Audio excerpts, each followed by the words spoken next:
Hello friends, Tony here, welcome. In this video, I'm going to work with Laravel request validation. In the previous one, we worked with rate limiting, so we are in the security of Laravel. And I'm going to merge this video also with that rate limiting together, so you can have Laravel rate limiting and the request validation together, because I had some comments for that. Okay. I have created a project here. I have prepared a project with some posts, as you can see, and we can create a post. Okay, and let me just open the warp because I need to run the composer run dev right here because I don't see the, yeah, now we see the button, and maybe to zoom it a little bit like this. Now I'm going to open the VS Code and show you the index first. Index plate is here, just all post X layout, and make for each post display in here, and also a link for the post create. Then post show display the post title, content, and tags, because post belongs to many tags and so on. Then I have also the create, and here's the create, and I'm using blade here, as you can see, pure blade. Form action route post store method post CSRF here, and label and input, and also the error, and the same for the content. Then for the tags, select tags here, and then error for tags, and also an input for the name is published, and the value 1 for the publish, and then the button. Also, let's open the post controller to show you. Here I have the index, so get all the posts and just add the post here, then the create, get all the tags and pass the tags in the post create. The store now, here we validate the data because the post has a slug, and let me just open the post migration.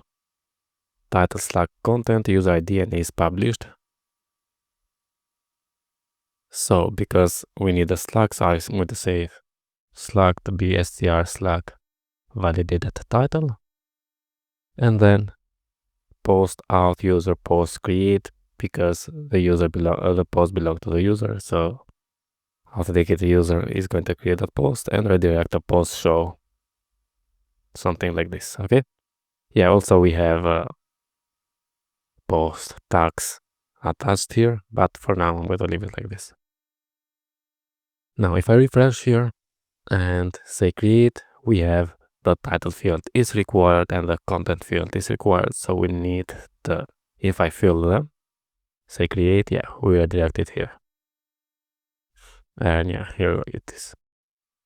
Okay, I'm going to create a new post now, and now instead of validating directly in the controller, we need to create a dedicated form request classes, so this keeps your controller clean and your validation logic reusable.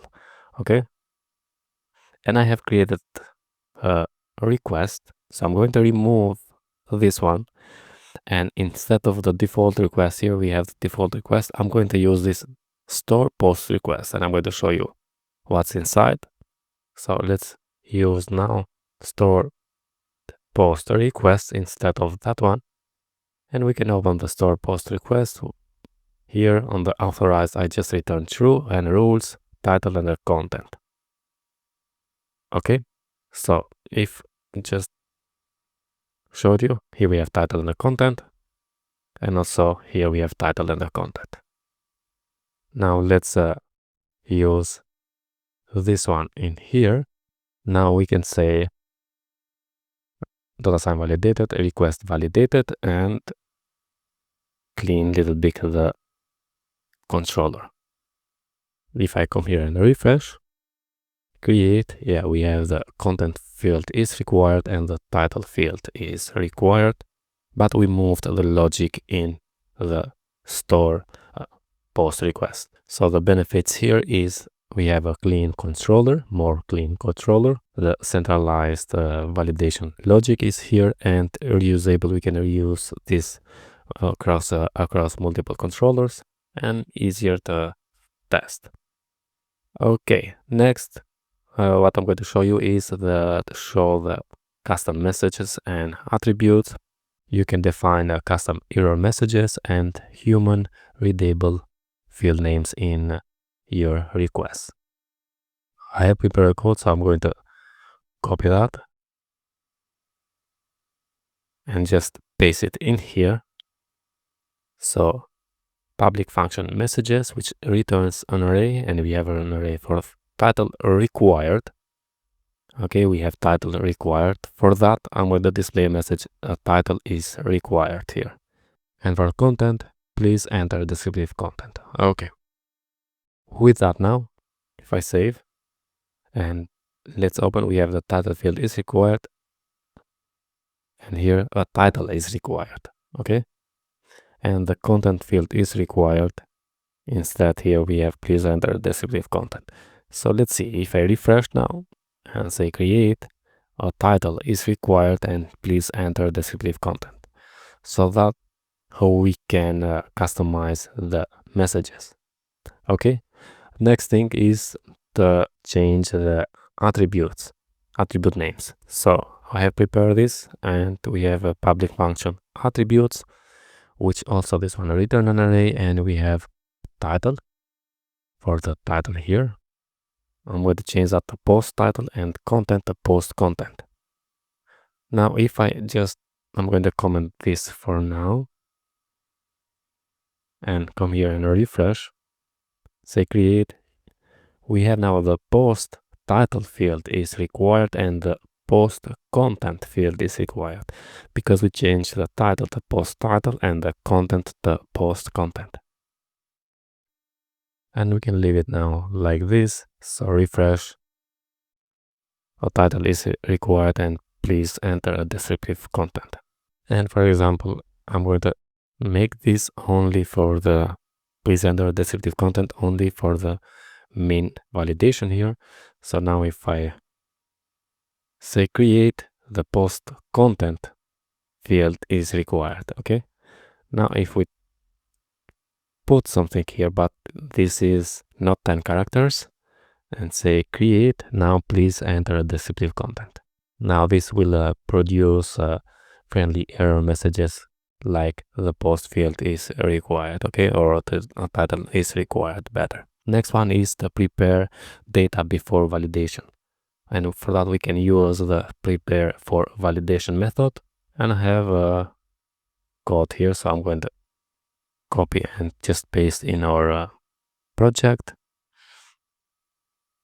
I'm going to paste it right here. So prepare for validation, merge slug, and here is, for example, if we have a price, but we don't have that. So for the slug now, I'm going to say str slug this title, and I'm going to save, and in the post controller now we don't need to say those I'm validated, this validated, and also the slug, because we have in here str slug, and I have imported the str slug. Okay. And also now instead of validated here, we can say $request validated like this. And yeah, we can say also here slug unique to post string and so on. We can save, and if I say create, okay, if I use a fake field now to test, create, and we created that.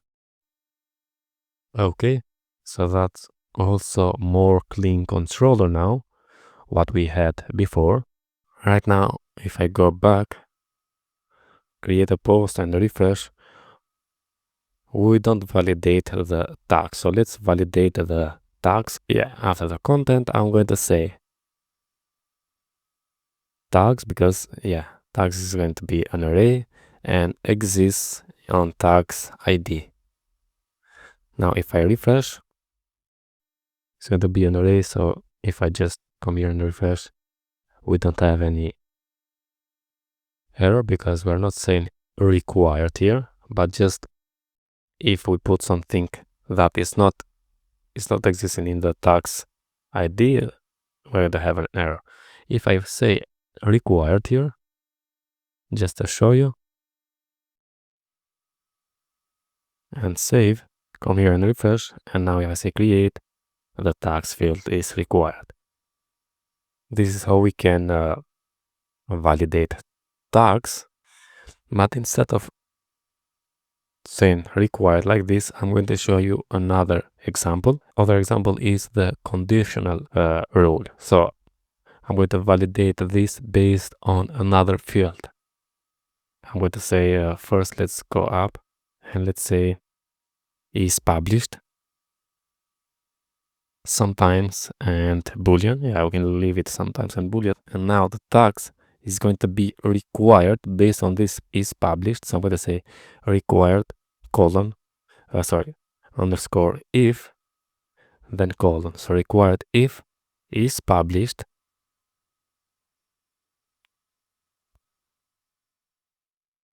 comma, if the is published is true. Now I'm going to require the tags to be selected only if the is published is true. Otherwise, this is not required. Let's see. Let's come here and refresh.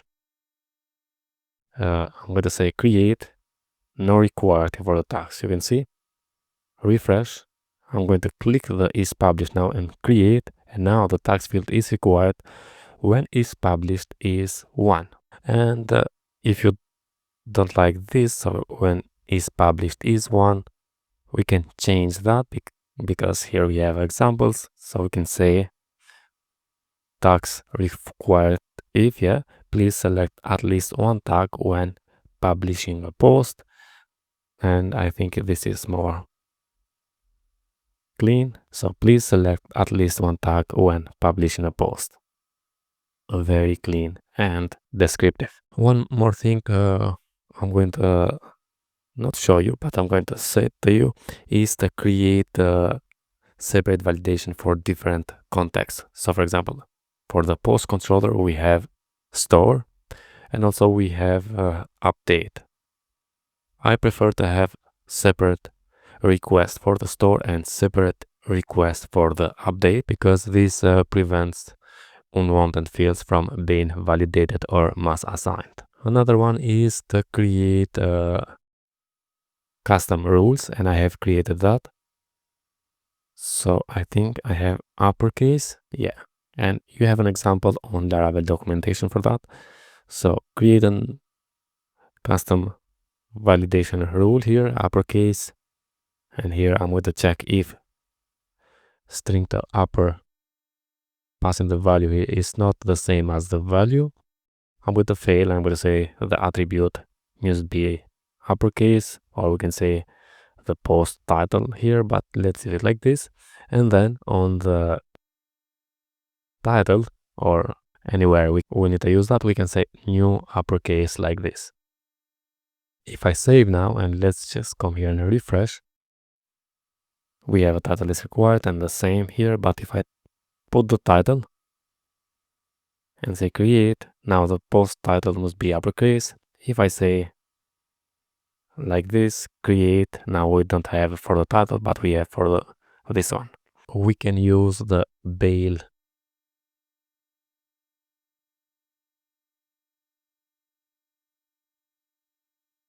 rule for early stopping. So this is going to stop on the first rule. It's not going to check for string and so on. If is failing for the required, it's on check for max or uppercase. Okay. Next, yeah, I'm going to show you for the authorization. Right now, I don't have rows here, but if you have rows, we can say return $sign of this can create the post, and if that user can create the post, okay, otherwise it's not going to allow that. But I don't have the roles, so I'm going to leave it just true here. Okay, because if the user, for example, if we apply this and the user doesn't have the permission to create posts, what it's going to do is going to say the same as this one here. Just if I say false, save, come here and refresh. If I say create, we have this action is unauthorized. Okay, friends, so this is what I wanted to show you in this video, the request validation. So we learned the prepare validation, also the authorized, rules, bail rule, the slack here to prepare for validation. Okay, also the tags to be required only based on this is published. It's a required if. And yeah, also to validate the tags array and existing tags ID, change the messages, and also change the attributes for better UI. Now, if you like such a videos, don't forget to subscribe to my channel, like the video, share with your friends, and see you in the next one. All the best. Thank you very much.